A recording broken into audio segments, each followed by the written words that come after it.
પાર્થભાઈ ઢોલરિયા. બહુ મજા આવે છે. દર વર્ષે હું આવું છું. છેલ્લા 5 વર્ષથી તો કન્ટિન્યુ અમે આવી જ છે.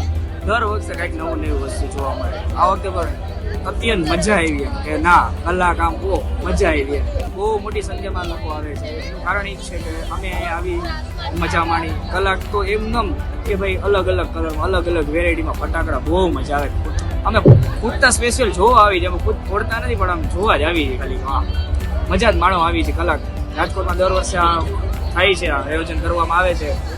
પણ ગયા વર્ષે કરતાં આ વખતે તો બહુ જ અત્યંત મજા આવી. કેમ કે અમે જોઈ છીએ કે અલગ અલગ વેરાયટીમાં અલગ અલગ જાતના અલગ અલગ વિસલવાળા અલગ અલગ જોવામાં ફટાકડા મળ્યા. બહુ મજા આવી.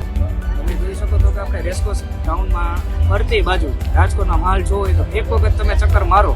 અત્યંત સાંજે 7 વાગ્યાથી લઈને કોન્સ્ટન્ટ 12 વાગ્યા સુધી લોકો ઘરની બહાર હોય છે.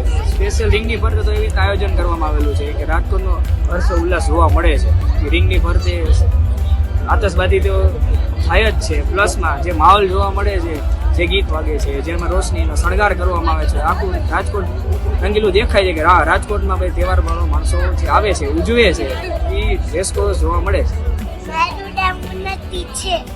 આજે આ ફાયર શો જોયો, કેવી મજા આવી? શું થતું હતું આમાં? ફટાકડા ફૂટતા. કેટલા ફટાકડા ફૂટ્યા? કેટલાય અને સૌથી વધારે કયો ફટાકડા છે? બધાય. એમાં લીસો રાખ્યા. બહુ જ મસ્ત મજા આવી. કલાક કેમ નીકળી ગઈ ખબર ન પડી. ફટાકડામાં કલર કરી હતા. વ્હાઈટ કલરના હતા, એ બહુ મસ્ત હતા. પિંક કલરના પણ બહુ મસ્ત હતા. જ્યાં ત્યાં બધે રિંગ આખી રિંગ ફરતે